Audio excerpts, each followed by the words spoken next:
Well, here we are. It's the evening of the 28th of August 2022. I'm actually up here slightly later than normal. It's 7:30, but it's nice to see the westerly sun hitting the slopes. Small Glen was absolutely gorgeous this evening, but there seemed to be more sheep on the road than there was in the fields or in the moors. And the traffic coming from the north, it was pretty busy actually coming through. So I was flashing lights to every driver, but I don't think they understand that that's some sort of warning. I think that I was flashing to indicate they were going too fast or something, but it's not the case. It was just a case letting them know there's sheep's on their on the next corner. But anyway, I've come up here tonight because I was busy in the garden today. I had some jobs I needed to complete at the front, so I'm kind of glad I pushed ahead with that. But I was doing an upload there of Bangkok, and I'd spoken about yesterday actually. Very fresh in my mind. It's always been fresh in my mind, and that's from what? That's more than 30 years ago. Well, it's 30 years, 30 and a half years ago that occurred. It's like yesterday on some occasions. But what I'm going to do is kind of mention about part two, because simply I kind of left it just at one point, and I thought, well, I did kind of say that there's a second part to the story, and it's hard to tell you this story because, first of all, one, you can face ridicule, but secondly, I've got to be very conscious that I'm not mentioning any names or giving away too much of the story in regards to letting people know who the other person was. So we'll be very careful about this. The story in Bangkok, just to kind of remind us, about a guru I met, and he had advised that he was going to be able to tell me who my, how many sisters I had, my mother's name, that's my late mother, of course, and also my age at the time, and also my present girlfriend. He got all these four things correct, but he also said that my girlfriend would be no more from that date. And that was quite concerning, the fact I had a month's travel still to complete. And so I've gone into that in part one, so if you have a look at that, you'll get more details. But the story that I'm about to tell you kind of happens, we're both together in Crieff, in the hometown, and we're up a very well-known hill. It's not a particularly high hill, it's 793 feet to be exact, but it's called the Knock. So I had gone up there to kind of let her see the views and stuff, and kind of show off about my knowledge of the mountain names and stuff like that, you see, for the whole horizon. She had spent many, many years overseas, but she was actually born in the UK, down in England. And that's as much as I'll say. We were sitting on the bench, we're kind of made up there, doing what kind of young lovers do, and it was late December, so it was quite chilly, but it was a dry, pleasant kind of day for December, and so we were sitting on the bench eventually, and we're just kind of chatting and pointing out the hills and stuff like that, and this man appeared, and when I say he appeared, that's exactly what he did. He just seemed to arrive. There was no, and the very first thing he said to me was, "Could you tell me the names of those hills?" And it was really quite well.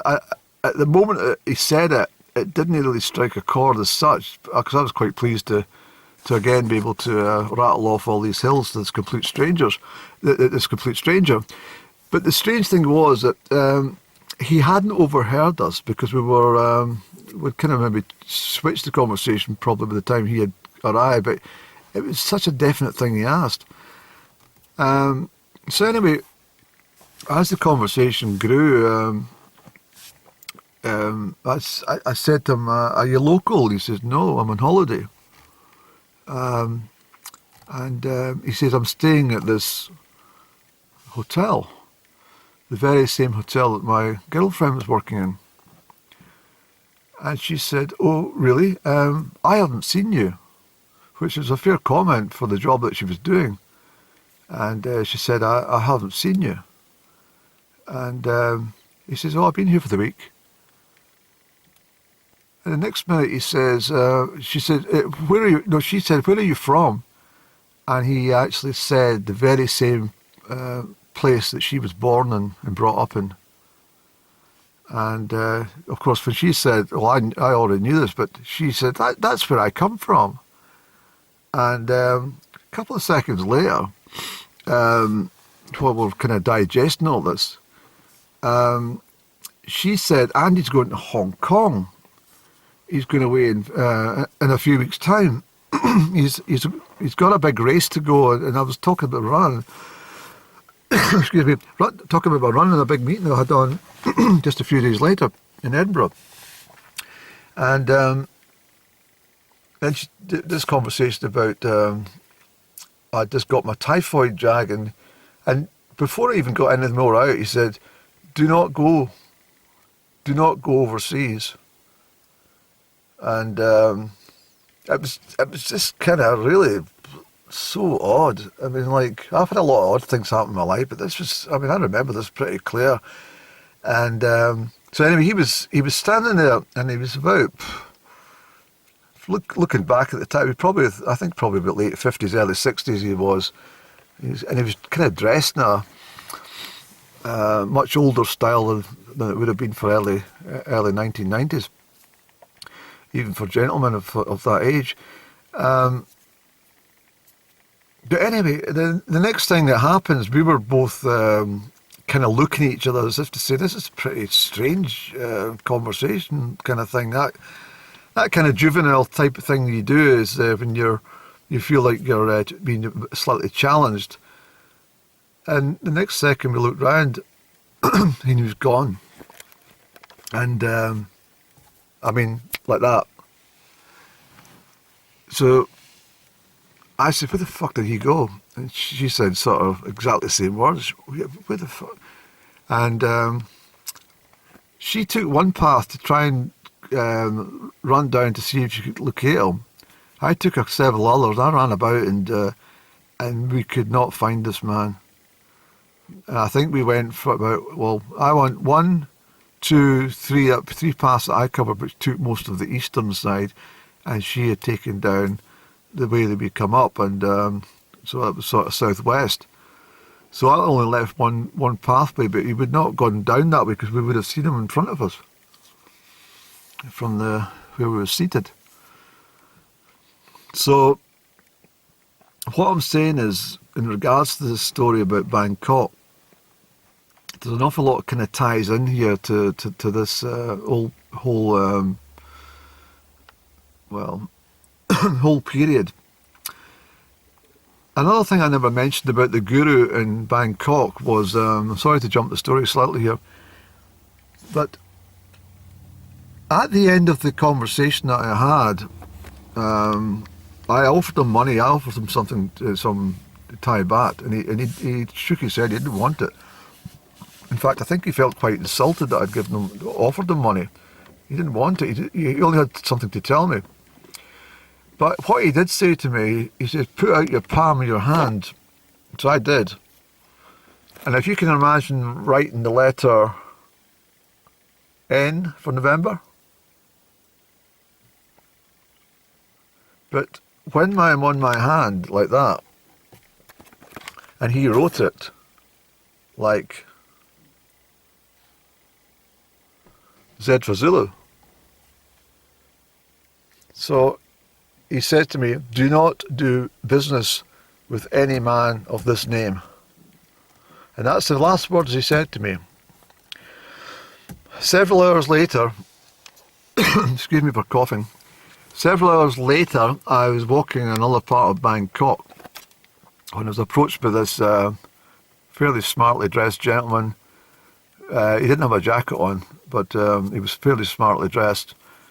By Thai standards, I thought. And anyway, he was chatting away and stuff, and he knew I was European, but he didn't know I come from Scotland, but I told him anyway. He didn't know anything much about Scotland. But he basically told me to come to the sapphire factory.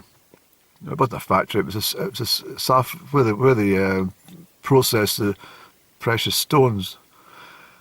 And so I went in with them, and I was treated like a VIP. And this is all about being naive. But I sat with them having fantastic lunch. I was given all sorts of really, it was really nice food. Don't get me wrong, the food was absolutely brilliant, and drinks and stuff like that. You know, fruit juices and the likes. And then we had a wander around the whole place, and basically in conversation as we were going through, he had explained what the purpose of the whole thing was, that I could take sapphires back to the UK, and I could avoid any import taxes, and by me doing so, his business would therefore not have any export taxes in Thailand. So of course this is complete shite, and it was a pure scam. But when you're a young man and you're going to make a few pounds extra, in fact it's going to pay for your holiday. I mean, obviously if it had been I wasn't that stupid. It was not as if I'm going to carrying drugs, but although sadly some people do get into that mess. But it was sapphires. So what I had to do was purchase the sapphires, and then certificates were issued, and it all seemed pretty gen. Not gem as in the gemstone, but pretty gen up. And so off I went, and I parted with probably quite a lot of money when you think it was £270, which in 1992 was probably worth about a grand now, maybe more. So the story is, and this is God's honest, right? It's God's honest truth. When he introduced me, introduced himself to me, I'm making a bit of hash of this because but when he introduced me to himself, his name was Nick. That's the name he gave me. It wouldn't have been a Thai name, but it was the name he gave me, was Nick. And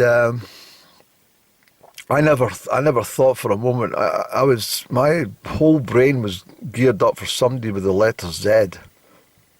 I couldn't possibly have thought that it was going to be an N at that given time until the penny dropped.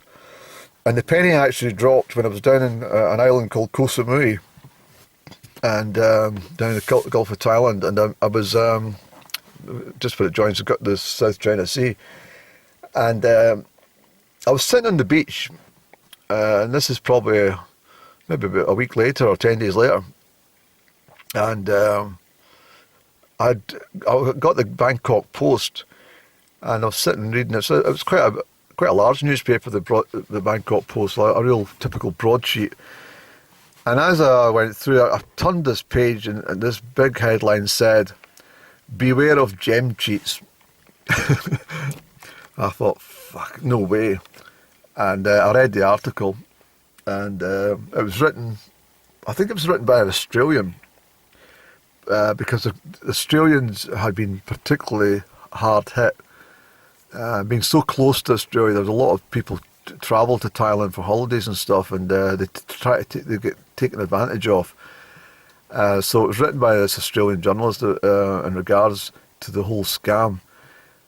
And it transpires that there was a Swedish couple just prior to me, it was all about the same time actually, who had been moving from Thailand, and they were heading to Bali and on to Australia, and they got taken for 10 grand. They basically spent their entire money that they had on these gems, thinking they could sell them in Australia and triple their money or make more. And it sadly wasn't the case. It was a complete scam. What they were actually doing was selling fake stones. And I've still got a letter. Again, I've got a lot of stuff, but I can't never locate it. I don't have a proper filing system in the house for these things now. I used to. Probably got too much stuff now. That's probably why. But I've still got a letter that I received back in back in the summer of '93. It would have been, and it's from the what do you call them? Customs and Excise. They had possession of one sapphire, and I had to pay import duty on the sapphire. So I must have got one stone from these people, and I had a certificate. I'm sure I've still got this certificate. So I must try and find a cardboard box. If the mouse up the loft hasn't eaten all the evidence, I'm sure I've still got that somewhere. But the story is, I never paid the tax on that, so I never got my gemstone back from the customs. In fact, I wasn't even wanting them to know all the full story about it.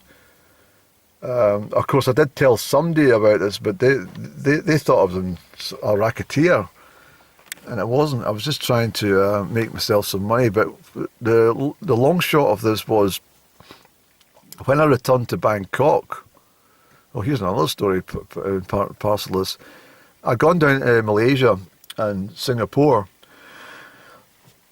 by boat and ferry and train, and on my return journey at the Malaysian-Thai border, I didn't know that you only got one chance to use your visa, and I'd already used it coming from Hong Kong into Thailand. So when I got to the border, they wouldn't let me in. And, I don't know if they've changed the system now, but at that time the train is stopped at the border crossing, and everybody's got to get off. And everything's searched. I mean, the Malaysians are particularly big on drug smugglers anyway. I mean, you get, what do you call it, executed with, no matter what you're carrying.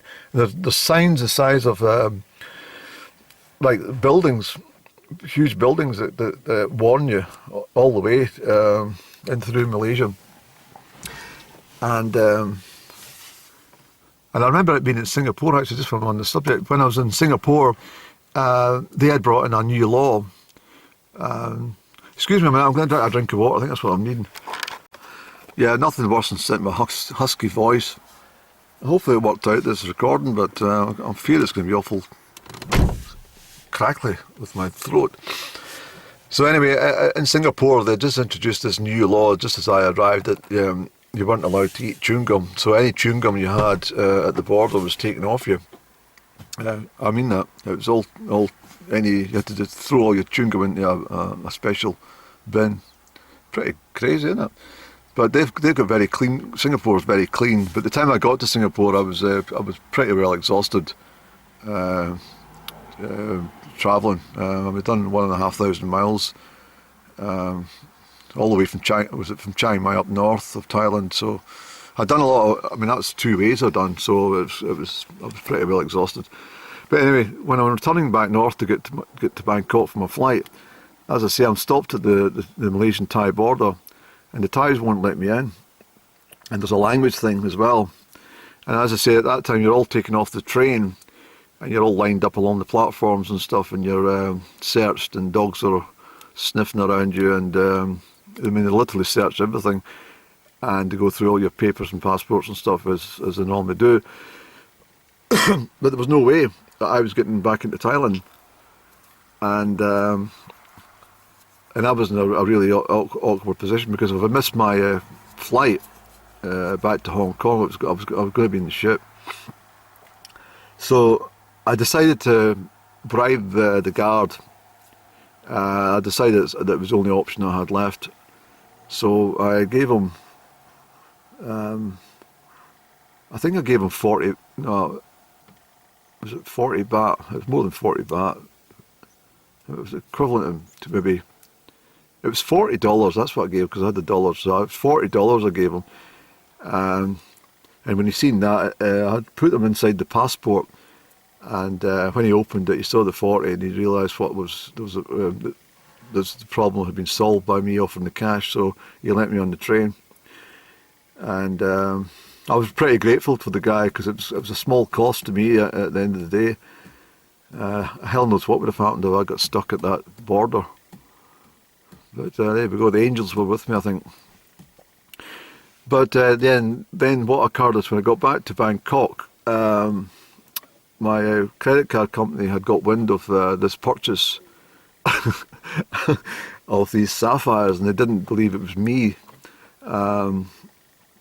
So they've put a stop on my card, and so all things went slightly haywire on the last leg of the journey back to Hong Kong. I got it sorted out right enough from Hong Kong, but it was a bit of a tricky business.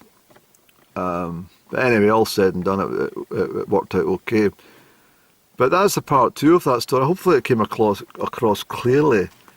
If not, I suppose it's too bad. It's you just have to muck about your volume.